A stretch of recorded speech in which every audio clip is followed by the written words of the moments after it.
So there we go. That is how you can create your own power rail joiners. Hi, this is Marlin here at Hearns Hobbies. I just wanted to talk today about model railway and powering your tracks. How to get the power to the rails, and we're just going to have a quick look at one easy, inexpensive way for you to do that yourself with a soldering iron. So first thing we'll do is we'll just look at a few examples of how to power your model railway. So one of the most important things when it comes to electrical conductivity between your track is the humble rail joiner, or fish plate as they're sometimes called. So this little guy is what carries the power from one piece of track to another. So it's very important that these are installed correctly, and it's very important that they are kept clean. So as far as getting power to the track, there's a lot of different ways you can do it. Sometimes you'll buy a train set, like for example a Bachmann train set, which will include an adapter like this, where there's a special proprietary plug required in order to get the power to the track. This was really quite convenient in such a way that you can align this with any spot in the rail, in the track, where there's a gap between the rail and the sleepers, and then this just slides right in. And as long as one copper contact is touching one side for positive and then one for negative, then you're fine. So you could put this virtually anywhere where there would be a visible gap between the rail and sleepers, which gives you a lot of flexibility. Sometimes you don't really get that. Sometimes you get a piece of track that has a specific spot where the power input goes, and then you're kind of limited when you're using the manufacturer's track as to where you can put the power. Other options, like this one from Pico, designed for N-gauge track, has a little terminal clip for each side of the track. This picture on the back sort of demonstrates that you have one on one side and one on the other, with wire attached at these points here.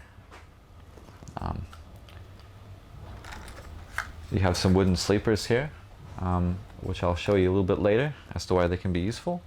And then another thing that I have here is the power feed joiners by Pico as well. So these are rail joiners, just like this unit here that I showed you, that have had a wire attached. So you have in this 4 pairs, red wire and black wire. Red wire traditionally being used for positive, black for negative.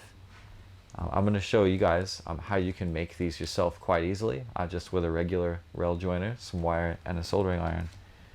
So what I'll do is I will just hold this, some tweezers. I've got a piece of wire here. Let's grab the other end. So I've stripped this and I've tied up the wire strands. What I'll do is I'll just gently hold this with one finger, a couple fingers holding on to the tweezers, and I'll just see if I can rest this in just the right spot on the joiner.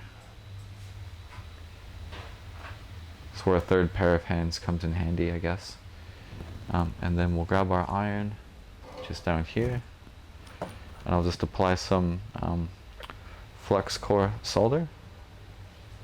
I got plenty here, and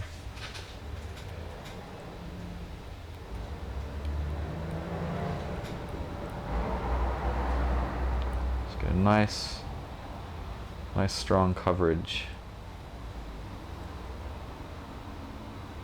just like that.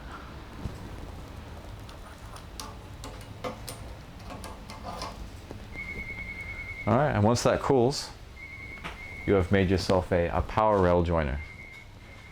So you can now wire this up to your power pack, or use it as a feeder wire somewhere along your wiring network. And then you can literally attach this at any junction between 2 tracks where a rail joiner is needed. And then you do the same thing with another wire, like this one I've prepared earlier for negative.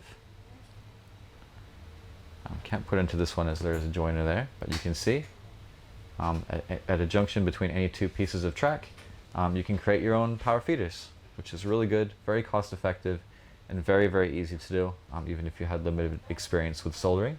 It's a very easy task. Another thing that you also can do, and this is where these rail sleepers come in handy, is that you can actually cut away some of these sleepers where you expose the rail or the underneath of the rail, and you can also solder directly to that, and then fill in the gaps by just replacing those with individual sleepers to sort of seamlessly hide that. So there we go. That is how you can create your own power rail joiners. So thanks very much, guys, and have a great day.